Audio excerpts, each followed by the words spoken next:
Hello students, in today's class we are going to study Mending Wall by Robert Frost. So I'm sharing the image of Robert Frost here. This is a poet, American poet, a well-known American poet, Robert Frost. His Mending Wall is the poem which we are going to study today. Okay, Mending Wall is a poem by the American poet Robert Frost. It is published in the year 1914. And this poem is set in rural England, New England, where Frost lived at the time. And Robert Frost, is one of the greatest of American poet. And this poem, Mending Wall, is one of his descriptive and symbolic dramatic lyrics. And here in this poem, he portrays the opposite attitudes of two neighbors regarding the necessity of walls and fences. So the two voices in the poem, the poet, one is the poet himself and next is neighbor, a silent listener, represent actually the clash between the spirit of revolt which challenges convention and the spirit of restraint which insists that traditions should be upheld. So I'm sharing the image of a mending wall. This is also another image.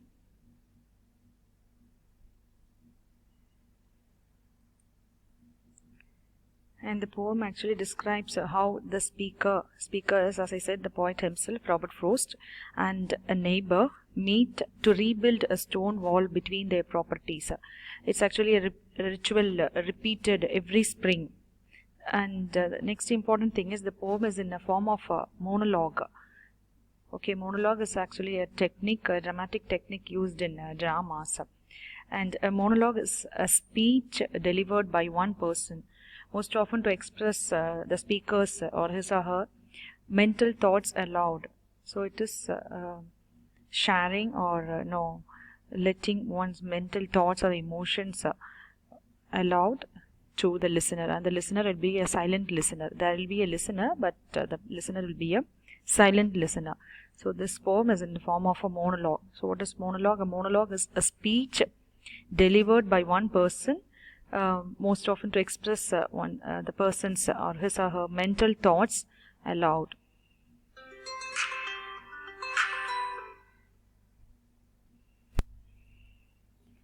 So the poem, in the poem there are two characters.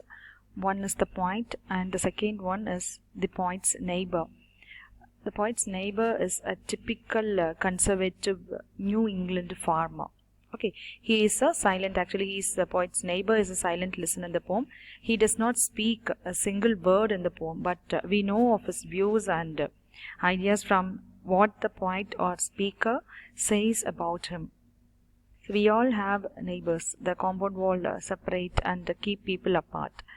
The wall, actually compound walls deny right of passage, and we believe that they provide security, right? So despite the need for such a barrier, the beginning line of the poem implies that the idea of a wall isn't that straightforward. So just see the beginning line. It begins like this: something there is that doesn't love a wall.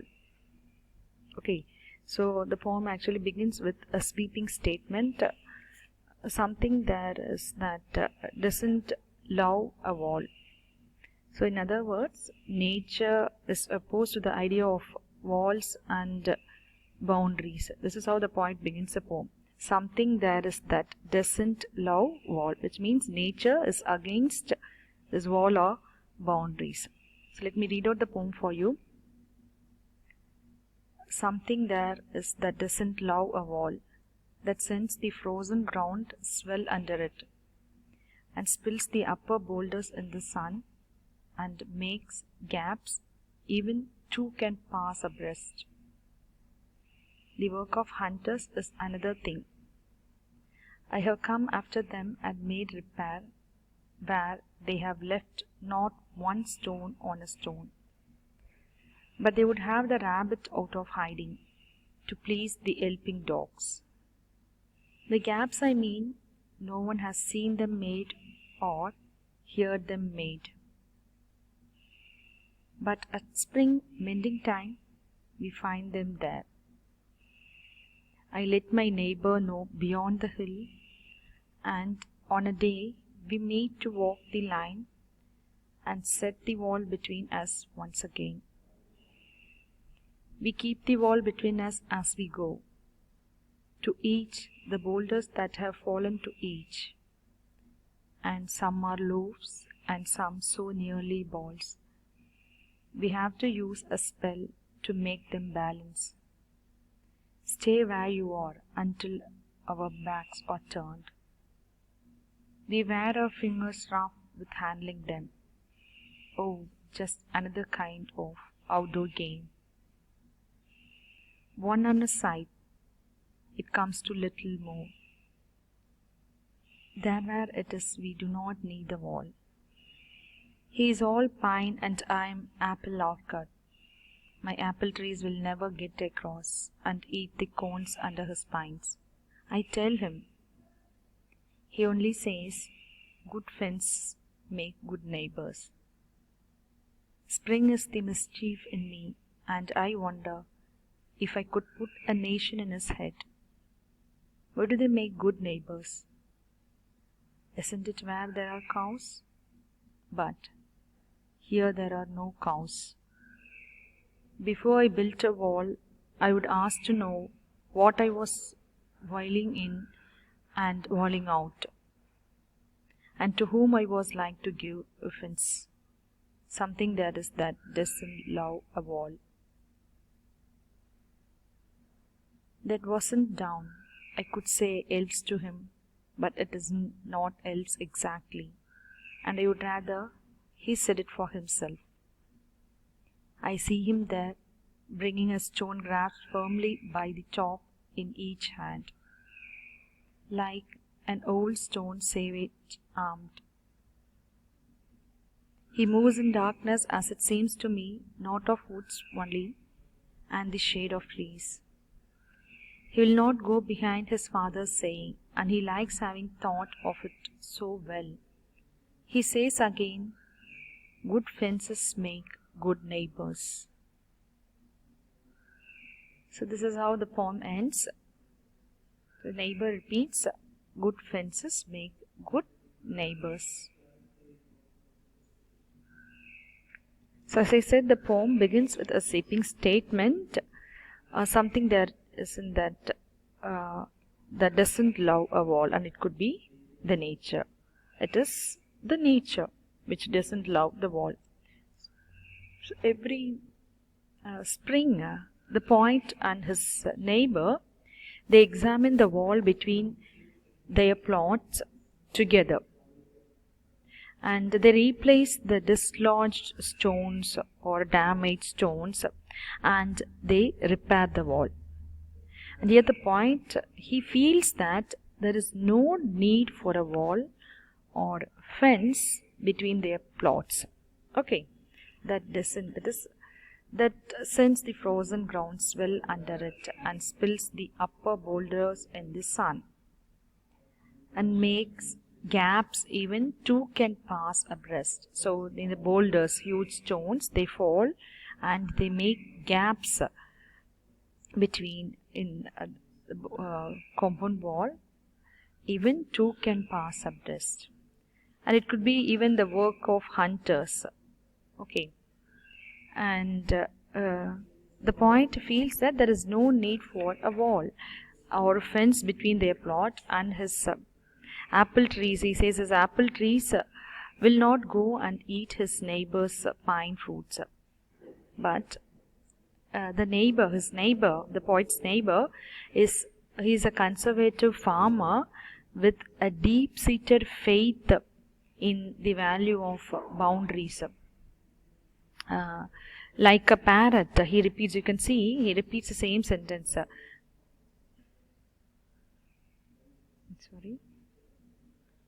He says, good fences make good neighbors. So like a parrot, he repeats what his father taught him.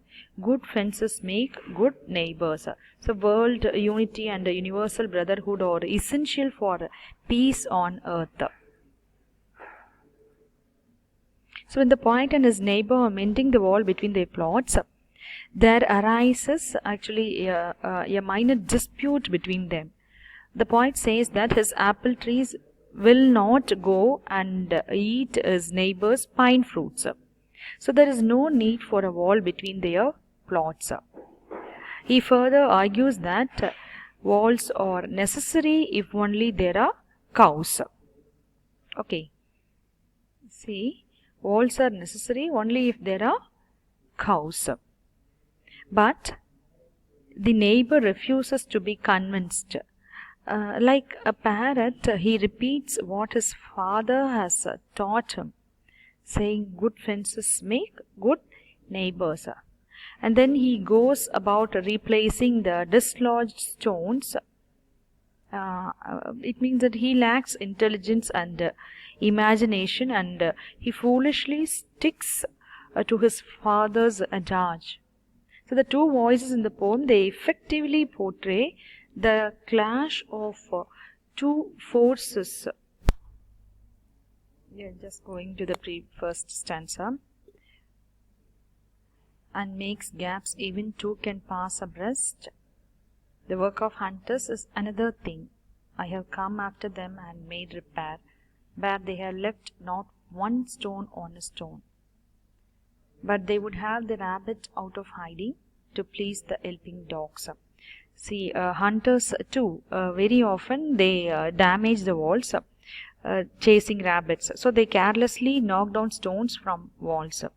And no one observes, no one knows how and when the gaps are made in the walls.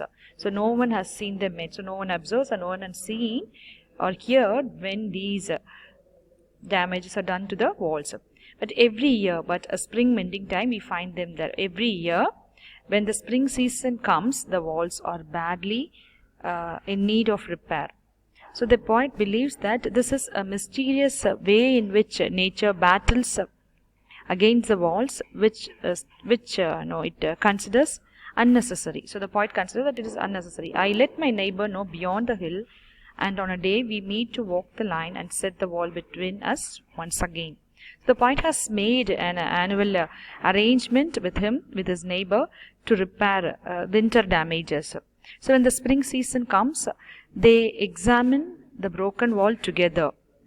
They spend the day replacing fallen stones on the wall, each picking up the boulders that have fallen to his side. And he says the boulders, some are loaves and some are nearly balls. We have to use a spell to make them balance. So they pick, each one picking up the boulders that have fallen on their side. So when the poet and his neighbor are thus repairing the damaged dividing wall, there arises a minor dispute, or we can say an argument between them.